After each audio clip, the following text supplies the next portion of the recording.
Hello friends, welcome to the success Kendra. Friends देखिए, आज का जो सेशन है बड़ा ही इंपॉर्टेंट है।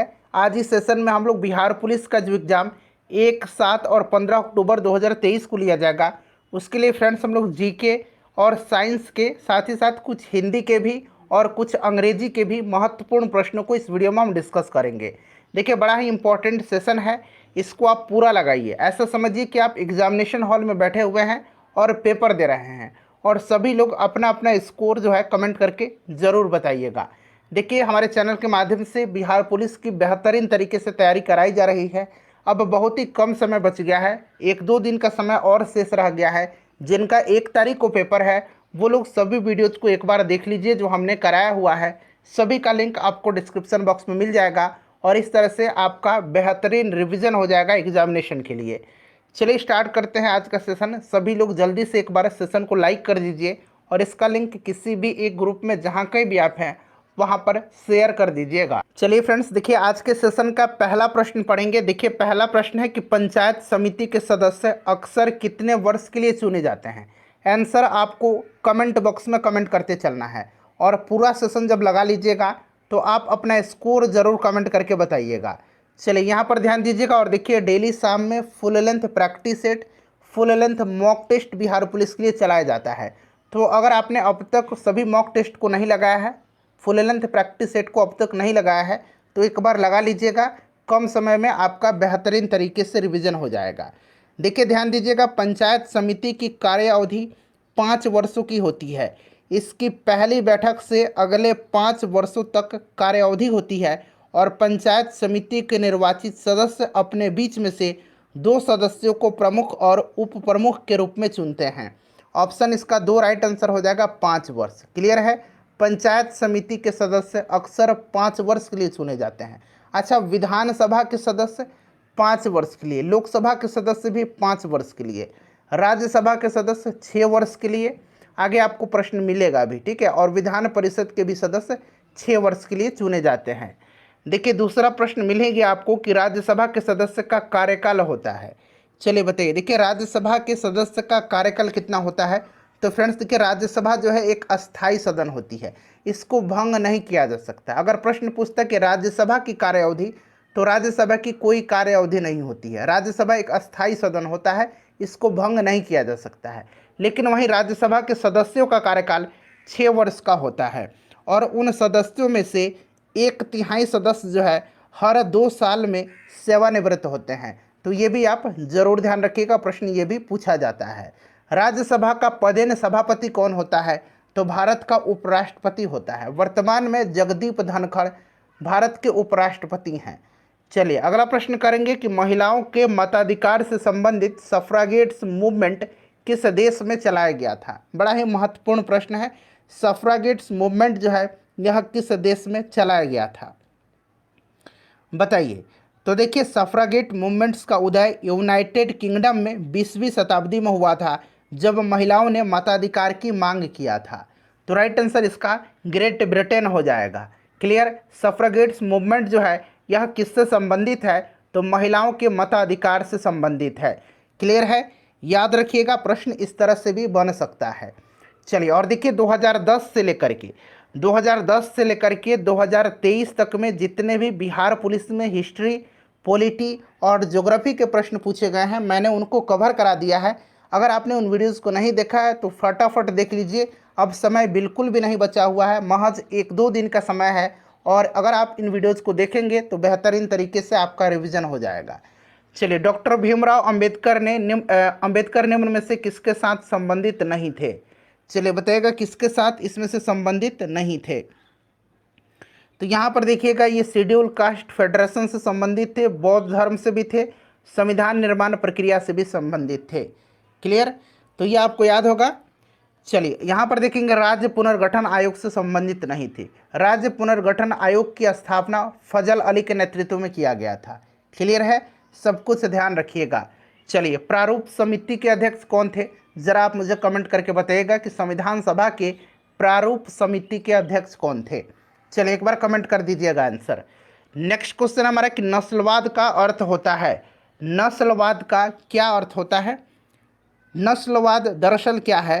तो देखिए नस्लवाद ये अफ्रीका में, दक्षिण अफ्रीका में जो है चलाई गई थी। 1948 में जो है वहाँ पर गोरे लोग और काले लोगों को अलग निवास करने की प्रणाली लागू किया गया था, जिसको कि रंगभेद नीति कहा गया। और बाद में 1994 में जो है नेल्सन मंडेला के संघर्ष से इसको समाप्त किया गया था। तो ये आपका रंगभेद हो जाएगा, ऑप्शन एक करेक्ट आंसर हो जाएगा। नेल्सन मंडेला, इनका नाम आप जरूर याद रखिएगा। दक्षिण अफ्रीका में रंगभेद नीति के खिलाफ इन्होंने आजीवन संघर्ष किया था। नेक्स्ट क्वेश्चन कर लेंगे कि लोकतंत्र को सफल बनाने के लिए क्या करना चाहिए। और यहाँ पर देखिए कूट में से नीचे आंसर आपको चुन करके बताना है। तो सबसे पहले यहाँ पर आप ध्यान दीजिएगा कि इसका राइट आंसर क्या होगा, लोकतंत्र को सफल बनाने के लिए क्या करना चाहिए। चलिए तो देखिए लोकतंत्र को सफल बनाने के लिए आपको करना क्या चाहिए, तो बेरोजगार को रोजगार देना चाहिए, बिल्कुल सही है। सुदृढ़ पंचायती राज होना चाहिए। और देखिए नागरिकों को ईमानदार और उत्तरदायी होना चाहिए, ठीक है, ऑनेस्ट और रेस्पॉन्सिबल होना चाहिए। सिर्फ शिक्षित लोगों को मतदान का अधिकार ये नहीं है, शिक्षित को भी होना चाहिए और जो अशिक्षित हैं उनको भी मतदान का अधिकार लोकतंत्र में होना चाहिए। तो यहाँ पर देखिए पहला सही है, तीसरा सही है और चौथा सही है। तो इस प्रकार से आप देखेंगे तो पहला, तीसरा और चौथा ऑप्शन नंबर 2 में दिया गया है। चलिए इसी तरह का प्रश्न बिहार पुलिस में बनता है। चलिए नेक्स्ट क्वेश्चन कर लेंगे। अगला प्रश्न हमारा कि 60 डिग्री के कोण पर आनत दो समतल दर्पणों के बीच जब एक वस्तु को रखा जाता है तब बनने वाले प्रतिबिंबों की संख्या क्या होगी। चलिए बताइएगा, तब बनने वाले जो प्रतिबिंब है इसकी संख्या क्या होगी। सभी लोग इसका आंसर फ्रेंड्स कमेंट करिएगा। अच्छा लेवल का प्रश्न है, क्लियर। चलिए बताइएगा इसका करेक्ट आंसर क्या होगा। सभी लोग इसका आंसर कमेंट करके बताइए। तो यहाँ पर ध्यान दीजिएगा, देखिए जब दो समतल दर्पण एक दूसरे पर झुके हुए होते हैं तो उनके बीच स्थित किसी वस्तु का बिंब यानी कि उनका प्रतिबिंब दोनों दर्पणों द्वारा बनता है और फिर इन बिंबों से और भी अनेक प्रतिबिंब पुनरावृत्त परावर्तनों के द्वारा बनते हैं। तो इस तरह से बिंबों की संख्या अगर हम निकालने की बात करें तो ये 360 बटा थीटा होता है और -1 होगा। थीटा यहाँ पर जितना एंगल दिया गया है तो यहाँ पर देखिए 360 एंगल यहाँ पर 60 डिग्री दिया गया है और -1 तो 0 से 0, 6 छक्के 36 यानी कि 6 में से 1 जाएगा तो राइट आंसर इसका यहाँ पर 5 हो जाएगा। तो इस प्रकार से ऑप्शन 3 इनका करेक्ट आंसर होगा। देखिए फ्रेंड्स नेक्स्ट क्वेश्चन है कि सभी जातिवाचक संज्ञा का इसमें से समूह कौन सा है। जातिवाचक संज्ञा से किसी व्यक्ति या वस्तु की पूरी जाति का बोध होता है। जैसे कि अगर लड़का कहें तो पूरा लड़का का बोध होता है, जितने भी इस ब्रह्मांड में लड़का हैं। लड़की, नागरिक, आदमी, कार, कुर्सी, मेज, शिक्षक, ये सारे जातिवाचक संज्ञा हैं। तो यहाँ पर देखिए लड़का, नागरिक, कार, तो ऑप्शन यहाँ पर 2 राइट आंसर हो जाएगा। चलिए अगला प्रश्न हमारा कि लोकतंत्र जनता का, जनता के लिए हम जनता के द्वारा है, किसने कहा था। चलिए बताइएगा राइट आंसर इसका क्या हो जाएगा। सभी लोग मेरे भाई बहन आंसर कमेंट करते चलिएगा, ठीक है, सही आंसर सबको कमेंट करना है। चलिए बताइए लोकतंत्र जनता का, जनता के लिए एवं जनता के द्वारा है, किसने कहा था। तो फ्रेंड्स यह कहा था किसने, तो ये अब्राहम लिंकन ने कहा था। अब्राहम लिंकन ने कहा था, क्लियर। अच्छा, जो अमेरिकी स्वतंत्रता संग्राम था उसका मसौदा किसने तैयार किया था, तो थॉमस जेफरसन ने तैयार किया था। ये भी आप ध्यान रखिएगा। अमेरिका को पूर्ण स्वतंत्रता कब मिली थी, तो 4 जुलाई 1776 को मिली थी। अमेरिकी स्वतंत्रता संग्राम का तात्कालिक कारण क्या था, तो बोस्टन टी पार्टी था। बोस्टन टी पार्टी था, क्लियर। ये सब ध्यान रखिएगा, प्रश्न इसी तरह से बनता है। इनमें से राष्ट्रीय राजनीतिक दल कौन है। अच्छा, अब ध्यान देने योग्य बात है यहाँ पर कि अब जो है देश में राष्ट्रीय जो राजनीतिक पार्टी हैं वो अब 6 हो गई हैं। वर्तमान में कितने राष्ट्रीय राजनीतिक पार्टियां हैं भारतवर्ष में, तो 6 पार्टी हैं। कौन कौन सी हैं, तो एक तो भारतीय जनता पार्टी हो गया, दूसरा कांग्रेस हो गया, तीसरा बहुजन समाज पार्टी हो गया, चौथा कम्युनिस्ट पार्टी ऑफ इंडिया मार्क्सवादी हो गया, पांचवा नेशनल पीपुल्स पार्टी हो गया और छठा आम आदमी पार्टी। आम आदमी पार्टी को राष्ट्रीय राजनीतिक पार्टी का दर्जा दे दिया गया है। और कुछ पार्टियां थीं जिससे कि राजनीतिक दल का दर्जा वापस ले लिया गया है। तो वर्तमान में 6 है और बहुजन समाजवाद पार्टी इसमें से जो है राष्ट्रीय राजनीतिक दल है, क्लियर है। चलिए अगला प्रश्न है कि भारत के किस प्रधानमंत्री ने श्रीलंका में भारतीय शांति सेना भेजी थी? बताइएगा इसका राइट आंसर क्या हो जाएगा। भारतीय शांति रक्षा सेना जो है, भारतीय सेना, ये भेजा था किस प्रधानमंत्री ने?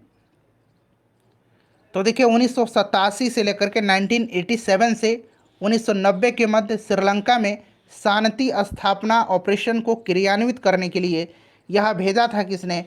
तो फ्रेंड्स यह भेजा था राजीव गांधी जी ने। राजीव गांधी राइट आंसर हो जाएगा। उस समय प्रधानमंत्री राजीव गांधी थे। अगला प्रश्न हमारा है कि भारत में दल विहीन जनतंत्र की परिकल्पना किसने प्रस्तावित किया था? भारत में दल विहीन जनतंत्र की परिकल्पना किसने प्रस्तावित किया था? एक बार सभी लोग फ्रेंड्स सेशन को लाइक कर दीजिए। इसका करेक्ट आंसर क्या हो जाएगा? तो जयप्रकाश नारायण, जयप्रकाश नारायण ने किया था। ठीक है फ्रेंड्स, ध्यान रखिएगा, जयप्रकाश नारायण ने दल विहीन जनतंत्र पर उनकी सोच को गांधी जी और विनोबा भावे के अलावा एम.एन. रॉय के विचारों का भी प्रभाव था। तो ये आपका हो जाएगा जयप्रकाश नारायण। चलिए, भारत एक किस प्रकार का राष्ट्र है? भारत एक किस प्रकार का राष्ट्र है? जितने भी वीडियोस हमने बिहार पुलिस के लिए कवर किया हुआ है सबका लिंक डिस्क्रिप्शन बॉक्स में मिल जाएगा। बताइए, तो भारत एक धर्मनिरपेक्ष राज्य है, धर्मनिरपेक्ष राष्ट्र है। ठीक है, ऑप्शन एक इसका राइट आंसर हो जाएगा। 42वां संविधान संशोधन आपको याद होगा 1976 1976 में हुआ था, जिसमें उद्देशिका में संशोधन किया गया था और प्रस्तावना में जो है समाजवादी, पंथ निरपेक्ष और अखंडता शब्द जोड़ा गया था। याद रखिएगा, बड़ा ही अहम है 42वां संविधान संशोधन। जालियांवाला बाग हत्याकांड कहाँ पर हुआ था? 13 अप्रैल 1919 को हुआ था। डेट सहित आपको याद रखना है, 13 अप्रैल, यहाँ मैं लिख देता हूँ, 13 अप्रैल 1919 को जालियांवाला बाग हत्याकांड हुआ था और ये अमृतसर में हुआ था। राइट आंसर इसका ऑप्शन नंबर 1 हो जाएगा, अमृतसर। ठीक है ना, ध्यान रखिएगा, अमृतसर में हुआ था। बड़ा ही महत्वपूर्ण है फ्रेंड्स, इसको आप जरूर ही याद रखिएगा। चलिए आगे बढ़ते हैं, नेक्स्ट क्वेश्चन कर लेंगे कि प्रतिनिधित्व नहीं तो कर नहीं का नारा किस घटना का परिणाम है? प्रतिनिधित्व नहीं तो कर नहीं, यह घटना जो है किसका परिणाम है? चलिए बताइएगा इसका राइट आंसर क्या होगा। प्रतिनिधित्व नहीं तो कर नहीं, यह घटना किसका परिणाम है? तो फ्रेंड्स देखिए, प्रतिनिधित्व नहीं तो कर नहीं, यह घटना जो है यह परिणाम है बोस्टन टी पार्टी का। बोस्टन टी पार्टी में प्रतिनिधित्व नहीं तो कर नहीं का नारा दिया गया। ठीक है फ्रेंड्स, और यही बोस्टन टी पार्टी अमेरिकी स्वतंत्रता संग्राम का तात्कालिक कारण थी, आपको याद भी होगा। चलिए, तो ये आपका प्रतिनिधित्व नहीं तो कर नहीं। इंग्लैंड में जो है अमेरिकी उपनिवेश पर प्रत्यक्ष कर लगाने के लिए जो है एक बिल पास किया गया था और इसी के विरोध में यह किया गया था। ठीक है, चलिए नेक्स्ट क्वेश्चन कर लेंगे। अगला प्रश्न है कि संसद के दो सदन के मध्य समय अंतराल कितना नहीं होना चाहिए? चलिए ये बताइए इसका राइट आंसर क्या होगा। करेक्ट आंसर सबको बताना है। तो देखिए करेक्ट आंसर ऑप्शन 2 हो जाएगा, 6 माह से अधिक नहीं होना चाहिए। 6 माह से अधिक नहीं होना चाहिए। ठीक है, चलिए उसके बाद देखिएगा यहाँ पर मिलान कर, चलिए अब यहाँ पर मिलान करेंगे। एक तरफ राज्य है और दूसरी तरफ पर्वतीय स्थल है, यहाँ पर सुधार कर लीजिएगा। यहाँ थोड़ा सा बना लीजिए आप पश्चिम बंगाल, तो ज़्यादा बेटर रहेगा। यहाँ पर पश्चिम बंगाल बना लीजिए। ठीक है, अब चलिए अब आसानी से आप मिला लेंगे। पश्चिम बंगाल यहाँ पर सभी लोग बना लेंगे। उत्तराखंड आपका मसूरी हो जाएगा, यानी कि 3 पहला का। असम का आपका हैफलॉन्ग हो जाएगा, असम का हैफलॉन्ग तो आपका 4 हो जाएगा। उसके बाद पश्चिम बंगाल में है यह कालिंपोंग, कालिंपोंग यह पश्चिम बंगाल में है। ठीक है, दार्जिलिंग के निकट पड़ता है, जलपाईगुड़ी के समीप आता है। और बांग्लादेश का यहाँ पर देखिए चिटगांव हो जाएगा। तो ये आपका 2 हो जाएगा और 1 हो जाएगा। तो इस तरह से सही मिलान ऑप्शन 1 हो जाएगा, 3, 4, सी का 2 और डी का 1, जो कि यहाँ पर हमने मिलाया हुआ है। चलिए आगे बढ़ेंगे कि संविधान के अनुच्छेद 243(b)(1) प्रत्येक राज्य में एक पंचायत के गठन का प्रावधान करता है। इस अनुच्छेद में पंचायत का स्तर जो संदर्भित किया गया है, बताइए इसका राइट आंसर क्या हो जाएगा। तो देखिए भारतीय संविधान का जो अनुच्छेद 243(b)(1) है ना, इसमें वर्णन किया गया है कि देश के प्रत्येक राज्य में ग्राम, मध्यवर्ती और जिला स्तर पर पंचायतों का गठन किया जाएगा। और अनुच्छेद 243(b)(2) में वर्णन किया गया है कि 20 लाख से कम की आबादी वाले राज्य में मध्यवर्ती स्तर पर पंचायत का गठन नहीं किया जाएगा। तो देखिए यहाँ पर मैंने आपको बता दिया गांव, मध्यवर्ती और जिला स्तर। 243 एक में वर्णन किया गया कि देश के प्रत्येक राज्य में ग्राम, मध्यवर्ती और जिला स्तर पर पंचायतों का गठन किया जाएगा। और 243B2 में यह वर्णन किया गया है कि 20 लाख से कम की आबादी वाले राज्यों में मध्यवर्ती स्तर पर पंचायत का गठन नहीं किया जाएगा। ऑप्शन इसका चूंकि 243B1 है तो मध्यवर्ती स्तर पर भी इसमें है। चलो उसके बाद देखिएगा कि मनुष्य एक सामाजिक प्राणी है। मनुष्य एक सामाजिक प्राणी है, यह कथन किसका है? एकदम हूबहू बिहार पुलिस वाला पैटर्न है। चलिए, मनुष्य एक सामाजिक प्राणी है, यह स्टेटमेंट किसका है? तो देखिए, मनुष्य एक सामाजिक प्राणी है, यह अरस्तु का है।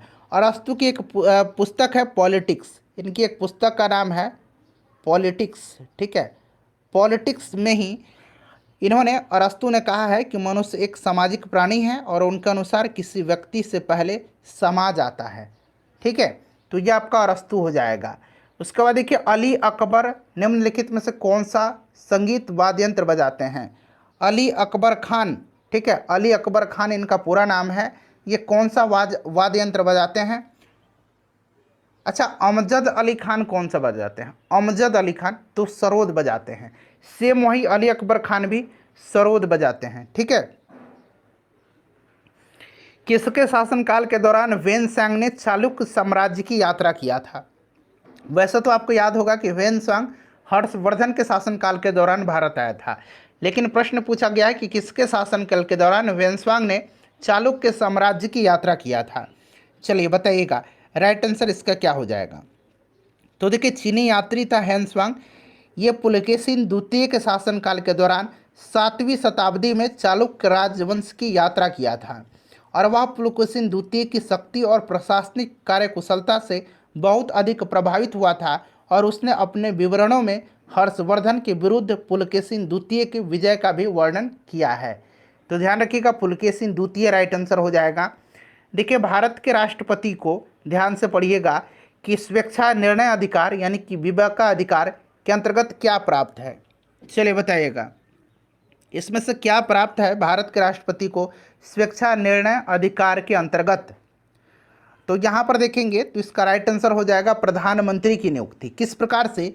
तो देखिए, जब किसी भी दल या दल समूह को लोकसभा में स्पष्ट बहुमत प्राप्त नहीं होता है, तब राष्ट्रपति अपने विवेक के आधार पर उसे प्रधानमंत्री नियुक्त करते हैं, वैसे व्यक्ति को जो राष्ट्रपति की राय में लोकसभा में बहुमत सिद्ध कर सकता है। और यह राष्ट्रपति के विवेकाधिकार यानी कि स्वेच्छा निर्णय अधिकार के अंतर्गत आता है। इसलिए यह ध्यान रखिएगा, बहुत ही इम्पॉर्टेंट है।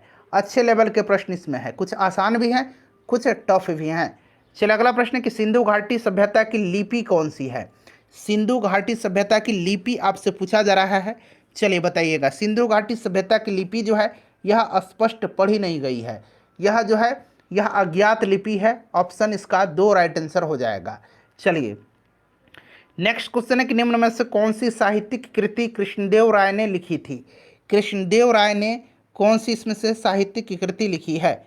चलिए बताइए, राइट आंसर क्या हो जाएगा? तो फ्रेंड्स, इसमें से देखिए अमुक्त मल्याद हो जाएगा। अमुक्त मल्याद इस तरह से आपने पढ़ा होगा, अमुक्त मल्याद, ठीक है ना। ये कृष्णदेव राय की रचना है, याद रखिएगा, अमुक्त मल्याद यह कृष्णदेव राय की रचना है। चलिए उसके बाद देखिएगा कि सत्याग्रह के 3 स्वरूप कौन कौन से हैं? पहले पूरा आंसर देख लीजिए। चलिए, सत्याग्रह के 3 स्वरूप प्रमुख जो हैं वो कौन कौन से हैं? सत्याग्रह के 3 स्वरूप हैं, असहयोग, सविनय और बहिष्कार। ठीक है, तो असहयोग, सविनय और बहिष्कार यानी कि ऑप्शन 1 इसका राइट आंसर हो जाएगा। महात्मा गांधी ने इन तीनों स्वरूपों का भारत के स्वतंत्रता संग्राम में इस्तेमाल किया था। पहला उनका सत्याग्रह जो है यह आपका चंपारण सत्याग्रह है भारत में, जो कि 1917 में हुआ था। चलिए, राष्ट्रपति को किस अनुच्छेद के अंतर्गत यह अधिकार प्राप्त है कि वह वित्तीय आपातकाल लागू कर दे? वित्तीय आपातकाल लागू कर दे। 3 प्रकार के आपातकाल हैं जो आर्टिकल 352 में है, 356 में है और 360 में है। अब यहाँ पर देखिएगा, 352 में राष्ट्रीय आपातकाल है, 356 में राज्यों में राष्ट्रपति शासन है और 360 में वित्तीय आपातकाल है, जो कि भारत में अब तक एक बार भी वित्तीय आपातकाल नहीं लगा है। ठीक है, चलिए अगला प्रश्न है, निम्नलिखित में से किस खिलाड़ी भारतीय खिलाड़ी की चित्राकृति लॉर्ड्स के मैदान में प्रदर्शित है। ये लॉर्ड्स का मैदान जो है ये इंग्लैंड में है, ठीक है, याद रखिएगा। और यहाँ पर ध्यान दीजिएगा किस भारतीय खिलाड़ी का, तो यहाँ पर राइट आंसर आपका कपिल देव हो जाएगा, कपिल देव का है। नेक्स्ट क्वेश्चन है हमारा कि ग्रैंड कैनियन किस नदी में है। ग्रैंड कैनियन किस नदी पर है। ग्रैंड कैनियन जो है ये कहाँ पर है, तो फ्रेंड्स यह संयुक्त राज्य अमेरिका के एरिजोना राज्य के कोलोराडो नदी द्वारा निर्मित एक घाटी है, ठीक है। कोलोराडो नदी के द्वारा निर्मित यह एक घाटी है। इस घाटी में हजारों साल से अमेरिका के मूल निवासी रहते हैं, तो यह आपका कोलोराडो हो जाएगा। इंपॉर्टेंट है, ग्रैंड कैनियन किस नदी में है, तो कोलोराडो कहाँ पर, तो अमेरिका में। फ्रेंड्स एक बार सभी लोग सेशन को जल्दी से लाइक कर दीजिए। देखिए जब ईस्ट इंडिया कंपनी का गठन हुआ था उस समय भारत का मुगल बादशाह कौन था। जब ईस्ट इंडिया कंपनी का गठन हुआ था, अच्छा ईस्ट इंडिया कंपनी का गठन हुआ था कब, तो सन 1600 ईस्वी में, 1600 ईस्वी में। और उस समय भारत में अकबर का शासन था, मुगल सम्राट उस समय अकबर था, ठीक है ना, ध्यान रखिएगा उस समय अकबर था। नेक्स्ट क्वेश्चन करेंगे कि लॉर्ड कर्जन के वायसराय होने के दौरान निम्न में से कौन सी घटना नहीं घटी थी। कौन सी घटनाएं, या घटना बना लीजिए, घटना ज़्यादा बेटर रहेगा, नहीं घटी थी लॉर्ड कर्जन के समय में। लॉर्ड कर्जन के समय में जो आपको फेमस याद आ रहा होगा वो बंगाल का विभाजन है, जो कि 1905 में हुआ था, ठीक है ना। दूसरा दिल्ली दरबार का भी आयोजन किया गया था इसी के समय। पुरातत्व विभाग की भी स्थापना किया था इसने, ठीक है। और विश्वविद्यालय अधिनियम भी इसी के समय पारित हुआ था। भारतीय राष्ट्रीय कांग्रेस का गठन लॉर्ड डफरिन के समय में हुआ था 1885 में, तो ये नहीं हुआ था, ऑप्शन 3 राइट आंसर हो जाएगा। चलिए, फ्रांस में आतंक के शासन के दौरान निम्न में से किसने महत्वपूर्ण भूमिका निभाई थी। चलिए, आतंक का राज फ्रांसीसी क्रांति की शुरुआत के बाद हुई हिंसा का एक दौर था, जिसमें प्रतिद्वंदी राजनीतिक गुटों के बीच संघर्ष हुआ और क्रांति के दुश्मनों को सामूहिक फांसी दी गई थी। रोबेस्पियर नामक फ्रांसीसी वकील और राजनीतिज्ञ ने आतंक के शासनकाल में महत्वपूर्ण भूमिका निभाई थी, तो राइट आंसर रोबेस्पियर हो जाएगा, ऑप्शन 3 करेक्ट आंसर हो जाएगा।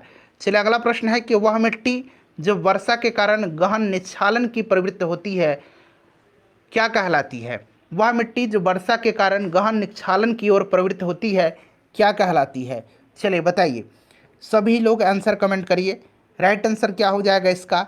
तो देखिए, निक्षालन की प्रक्रिया से अर्थ है कि मृदा में रिसते हुए पानी द्वारा घुलनशील तत्वों का नीचे की परत की ओर स्थानांतरण, और इस प्रक्रम के अंतर्गत जो मिट्टी बनी होती है उनकी उर्वरता कम होती है। लेटराइट मिट्टी में निक्षालन देखने को मिलता है, लेटराइट मिट्टी में, ठीक है ना, तो ये लेटराइट राइट आंसर हो जाएगा इसका। देखिए, जल संवर्धन पौधे के कर्षण की एक विधि है जिसमें निम्न में से किसका प्रयोग नहीं किया जाता है। जल संवर्धन, इसको अंग्रेजी में हाइड्रोपोनिक कहा जाता है, यानी कि बिना मिट्टी के पौधे उगाने की प्रक्रिया जो है वो हाइड्रोपोनिक कहलाती है, जल संवर्धन कहलाती है। और इसमें पोषक तत्व की आवश्यकता होती है, जल की, वायु की, प्रकाश की, इसमें मिट्टी की आवश्यकता नहीं होती है, ठीक है ना। नेक्स्ट क्वेश्चन है कि संकटग्रस्त प्रजातियों की किस रंग की डाटा बुक में दर्शाया जाता है। संकटग्रस्त जो प्रजाति हैं इसके लिए, तो देखिए जितने भी संकटग्रस्त प्रजाति हैं ना उनको रेड डाटा बुक के नाम से प्रकाशन के रूप में प्रकाशित किया जाता है। रेड डाटा बुक IUCN के द्वारा जो है यह प्रकाशित किया जाता है, ठीक है। चलिए, तो ये आपका लाल हो जाएगा इसका राइट आंसर। भारत में करेंसी नोटों की मुद्रण और आपूर्ति कौन करता है। भारत में करेंसी नोट का मुद्रण और आपूर्ति कौन करता है। चलिए बताइएगा राइट आंसर इसका क्या हो जाएगा, कौन करता है, करेक्ट आंसर इसका क्या हो जाएगा। तो देखिए, भारत में 4 स्थान पर बैंक नोट मुद्रित किए जाते हैं। एक तो आपका हो गया currency note press Nashik, bank note press Dewas जो कि मध्य प्रदेश में है। उसके बाद भारतीय नोट मुद्रा निगम सालबोनी पश्चिम बंगाल में, और भारतीय नोट मुद्रा निगम मैसूर कर्नाटक में। तो यहाँ पर देखिए मैंने बताया था security press Nashik right answer हो जाएगा, ठीक है ना। नेक्स्ट क्वेश्चन कर लेंगे कि निम्न में से कौन सा संगठन और उसका मुख्यालय गलत ढंग से मिलाया हुआ है। एक तरफ संगठन है, एक तरफ मुख्यालय है। इंटरपोल का हेडक्वार्टर कहाँ पर है, तो देखिए इंटरपोल का लियोन में है, फ्रांस में। अंतर्राष्ट्रीय डाक संघ बर्न में है, बर्न स्विट्जरलैंड में है। खाद्य एवं कृषि संगठन का रोम में है, इटली में है। और अंतर्राष्ट्रीय नागर विमानन संगठन का लंदन में नहीं होगा। अंतर्राष्ट्रीय नागर विमानन संगठन जो है इसका हेडक्वार्टर कहाँ पर है, तो इसका हेडक्वार्टर कनाडा के मॉन्ट्रियल में है। ठीक है ना, तो ये वाला गलत दिया गया है, ये सही ढंग से सुमेलित नहीं है। लंदन नहीं होगा, ये कनाडा होगा, मॉन्ट्रियल। ठीक है, देखिए the state of the nation book है, यह किसने लिखा है, the state of the nation book written by, बताइए यह पुस्तक किसने लिखा है, तो इसको पुस्तक लिखा है फली एस नरीमन ने। ठीक है ना, फली एस नरीमन ने लिखा है, ध्यान रखिएगा। चलिए, निम्न नोबेल पुरस्कार विजेताओं में से किस विजेता को शांति का नोबेल पुरस्कार नहीं मिला था, शांति का नोबेल पुरस्कार इनमें से किसको नहीं मिला था, जरा बताइए राइट आंसर क्या होगा। तो यहाँ पर देखिएगा विंस्टन चर्चिल को नहीं मिला था, शांति के क्षेत्र में विंस्टन चर्चिल को नहीं दिया गया था। हालांकि इनको नोबेल पुरस्कार दिया गया था, लेकिन 1953 में इनको साहित्य के क्षेत्र में नोबेल पुरस्कार दिया गया था। विंस्टन चर्चिल, ये आपको याद होगा, ये इंग्लैंड के प्रधानमंत्री भी रह चुके हैं। ठीक है ना। चलिए, विशेष तौर पर द्वितीय विश्व युद्ध पर उनकी 6 वॉल्यूम सेट के लिए यह पुरस्कार इनको दिया गया था, विंस्टन चर्चिल को। बाकी लोगों को यहाँ पर देखिएगा तो ये नोबेल के क्षेत्र में दिया गया था, शांति के क्षेत्र में नोबेल पुरस्कार। चलिए, उसके बाद नेक्स्ट क्वेश्चन है कि भारत का कौन सा संघ शासित प्रदेश ऐसा है जिसमें 4 जिले हैं किंतु उसके किसी भी जिले की सीमा उसके किसी अन्य जिलों से सीमा नहीं मिलती है। 4 जिले तो हैं उसमें, लेकिन चारों अलग अलग हैं। कौन सा जगह है वो, तो फ्रेंड्स यह कौन सा है, यह पुडुचेरी है, पुडुचेरी है, ध्यान रखिएगा। ठीक है ना, पुडुचेरी इसका राइट आंसर हो जाएगा, पुडुचेरी होगा, ध्यान रखिएगा। चलिए, उसके बाद देखिएगा नेक्स्ट क्वेश्चन कर लेंगे। और देखिए, पुडुचेरी की अगर हम बात करें तो आपको याद होगा कि पुडुचेरी के क्षेत्र में दक्षिण में फैले पुडुचेरी, कराईकल, माहे और यानाम, ये 4 क्षेत्र शामिल हैं। पुडुचेरी, कराईकल, माहे और यानाम। ठीक है ना। और पुडुचेरी में पहले फ्रांसीसियों का शासन था, आपको भी याद होगा। चलिए, नेक्स्ट क्वेश्चन करेंगे। अगला प्रश्न है कि केबुल लामजाओ जो विश्व का एक अकेला तैरता हुआ राष्ट्रीय उद्यान है, कहाँ पर है केबुल लामजाओ, केबुल लामजाओ जो है ये कहाँ पर है, चलिए बताइएगा। यह लोकटक झील का एक हिस्सा है और यह मणिपुर में है, लोकटक झील भी मणिपुर में है, ध्यान रखिएगा। चलिए, मणिपुर राइट आंसर हो जाएगा। और माजुली द्वीप जो है ये असम में है, माजुली द्वीप। नेक्स्ट क्वेश्चन है कि के.आर. कुमारस्वामी अय्यर बजाते हैं कौन सा इसमें से यंत्र, के.आर. कुमारस्वामी, बताइए राइट आंसर क्या हो जाएगा। तो के.आर. कुमारस्वामी जो है ये बजाते हैं इसमें से वीणा, वीणा राइट आंसर हो जाएगा। उसके बाद देखिए, व्यक्तिगत ट्रैक प्रतिस्पर्धाओं में ओलंपिक के फाइनल में पहुंचने वाली प्रथम भारतीय महिला कौन थी, बताइए। व्यक्तिगत ट्रैक स्पर्धाओं में ओलंपिक के फाइनल में पहुंचने वाली प्रथम भारतीय महिला कौन थी, तो ये भारतीय महिला पीटी उषा थी, पीटी उषा राइट आंसर हो जाएगा। पीटी उषा जो है करेक्ट आंसर हो जाएगा ऑप्शन 1। ठीक है। चलो, उसके बाद देखिएगा कि महात्मा गांधी के जन्म स्थल पर एक राष्ट्रीय स्मारक का निर्माण किया गया, कहाँ, जन्म स्थल पर, उस स्मारक का नाम क्या है, उस स्मारक का नाम क्या है। देखिए, उस स्मारक का नाम जो है, अच्छा इनका जो जहाँ इनको जहाँ अंतिम संस्कार यहाँ इनका किया गया वो राजघाट कहलाता है और ये कीर्ति मंदिर है, यह कीर्ति मंदिर है, ध्यान रखिएगा। कीर्ति मंदिर गांधी परिवार के पैतृक घर है, जहाँ 2 अक्टूबर 1869 को महात्मा गांधी जी का जन्म हुआ था। ठीक है ना, ध्यान है। चलिए, कीर्ति मंदिर, आपको नया प्रश्न मिला होगा। कीर्ति मंदिर पोरबंदर गुजरात में स्थित कीर्ति मंदिर एक स्मरणीय मेमोरियल मंदिर है जिसे मोहनदास करमचंद गांधी और कस्तूरबा गांधी की याद में बनवाया गया है। तो ये आपका कीर्ति मंदिर हो जाएगा। पहले भारतीय क्रिकेट कप्तान कौन थे, पहले भारतीय क्रिकेट कप्तान कौन थे, चलिए सोच समझ करके आंसर बताइए। पहले भारतीय क्रिकेट कप्तान जो है यह सी.के. नायडू थे, सी.के. नायडू स्वतंत्र भारत के पहले भारतीय क्रिकेट कप्तान लाला अमरनाथ थे, स्वतंत्र भारत के लाला अमरनाथ, ये भी ध्यान रखिएगा। चलिए, उसके बाद 45 नंबर क्वेश्चन करेंगे, 1 मिनट रुक जाइए। हाँ, ये वाला हमारा हो गया सी.के. नायडू और स्वतंत्रता के बाद लाला अमरनाथ। चलिए, मुस्लिम शासकों में सबसे पहले किसने मूल्य नियंत्रण लागू किया था, सबसे पहले मूल्य नियंत्रण प्रणाली को लागू किसने किया था, तो फ्रेंड्स ये था अलाउद्दीन खिलजी, अलाउद्दीन खिलजी ने लागू किया था। और इसी ने सर्वप्रथम जो है गृह कर और पशुओं पर चराई कर भी लगाया था, सैनिकों को नगद वेतन देने, अस्थायी सेना रखने और सैनिकों का हुलिया लिखने की प्रथा शुरू किया था। घोड़े दागने की भी प्रथा इसी ने शुरू किया था, अलाउद्दीन खिलजी ने। चलिए अगला प्रश्न है हमारा कि भारत में सूरी राजवंश के संस्थापक कौन थे। भारत में सूरी राजवंश के संस्थापक कौन थे? तो राइट आंसर इसका शेर शाह सूरी होगा। शेर शाह सूरी, शेर खां पहले नाम था, शेर शाह सूरी। शेर शाह सूरी का मकबरा कहाँ पर है? तो सासाराम में है। 47 नंबर है कि बिहार, बंगाल और उड़ीसा की दीवानी का ग्रांट संबंधित है। बंगाल, बिहार और उड़ीसा की दीवानी 16 अगस्त 16 यहाँ मैं लिख देता हूँ 1765, ठीक है। 16 अगस्त 1765 को मुगल सम्राट शाह आलम द्वितीय ईस्ट इंडिया कंपनी के रॉबर्ट क्लाइव के मध्य इलाहाबाद की संधि पर हस्ताक्षर किया गया था और इस संधि के परिणाम स्वरूप ईस्ट इंडिया कंपनी को मुगल सम्राट की ओर से बंगाल, बिहार, उड़ीसा के पूर्वी प्रांत के राजस्व वसूलने का अधिकार या दीवानी अधिकार दिया गया था। दीवानी अधिकार मिल गया था। तो राइट आंसर इसका हो जाएगा शाह आलम द्वितीय, ठीक है। ध्यान, ये डेट आपको याद रखना है। अगला प्रश्न है कि केंद्र शासित प्रदेश दादर और नगर हवेली की राजधानी इनमें से कौन सी है?